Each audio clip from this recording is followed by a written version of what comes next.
Friends, आज की video में आपका स्वागत है। कैसे हैं आप सब? आई होप आप सब अच्छे होंगे और मन लगाकर अपनी तैयारी कर पा रहे होंगे। तो मैं आज जो आरपीएससी सेकेंड ग्रेड है उसका सेकेंड पेपर हिंदी है, तो आज मैं उसकी बुक लिस्ट के बारे में बात करूंगी। क्योंकि मेरे सब्जेक्ट हिंदी है तो मैं कौन सा टॉपिक कहाँ से कवर करती हूँ, तो मैं आज उन सभी बुक्स के बारे में आपको बताऊँगी। तो मैं ये भी आपको बताऊँगी कि कौन से बुक से कितने क्वेश्चन पूछे जाते हैं।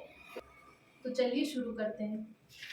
तो जो हमारे सेकेंड ग्रेड का पेपर है तो उसमें सबसे पहले हिंदी ग्रामर के क्वेश्चन पूछे जाते हैं। तो ये लगभग 50 क्वेश्चन के आसपास पूछे जाते हैं, जो कि अपना बड़ा रोल है सेकेंड ग्रेड में।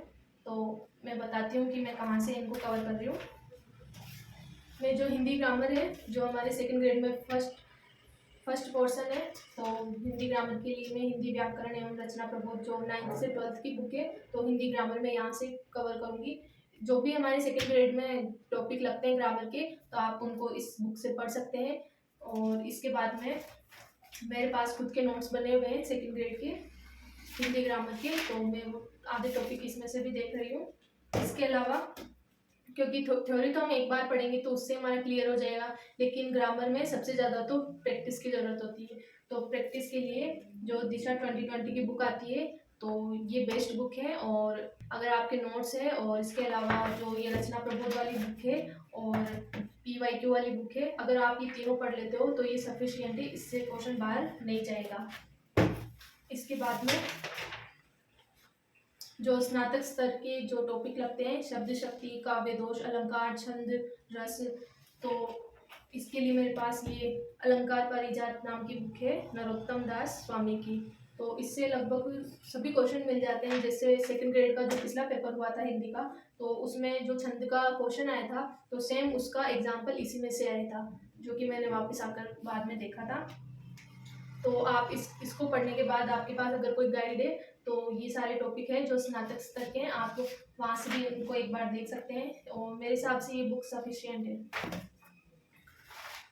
इसके बाद में जो टॉपिक लगते हैं हमारे हिंदी साहित्य का इतिहास, नामकरण, काल विभाजन और आदिकाल, भक्तिकाल, रीतिकाल, आधुनिक काल, तो ये सभी टॉपिक आपको की जो 11th 12th की बुक है, तो इसमें लगभग सभी टॉपिक है ये, तो आप इसको अच्छे से पढ़ सकते हैं।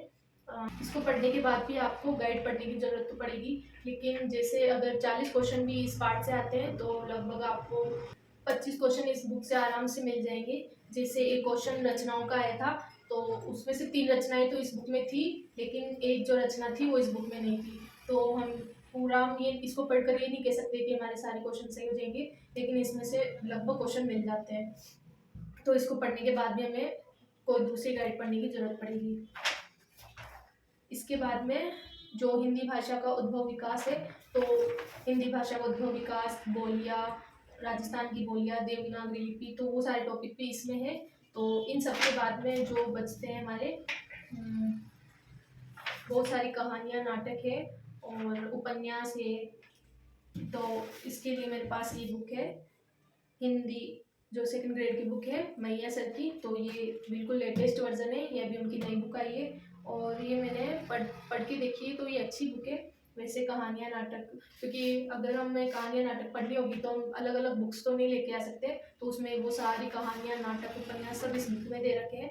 तो आपको अलग अलग बुक लाने की ज़रूरत नहीं रहेगी, वो सब इसमें है, तो आप इससे कवर्स कर सकते हैं। लेकिन मैंने जब ये बुक पढ़ी तो मेरे को इसकी एक बात ठीक नहीं लगी कि जो इसके जस्ट पीछे, जैसे कोई भी टॉपिक खत्म हुआ है तो उसके जस्ट पीछे इसके क्वेश्चन दे रखे हैं।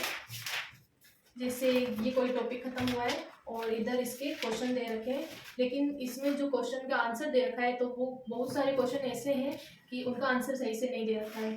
तो अगर हम इसको पढ़ेंगे तो वैसे हमें पता चल जाएगा कि कौन सा आंसर सही है, कौन सा सही नहीं है। और वैसे ही ठीक बुक है, मुझे अच्छी लगी। और अगर आप ये सारी बुक्स पढ़ लेते हो तो ये आपके लिए बिल्कुल सफिशियंट है, और मेरे हिसाब से आप इनको 3 महीनों में आराम से कंप्लीट भी कर सकते हो।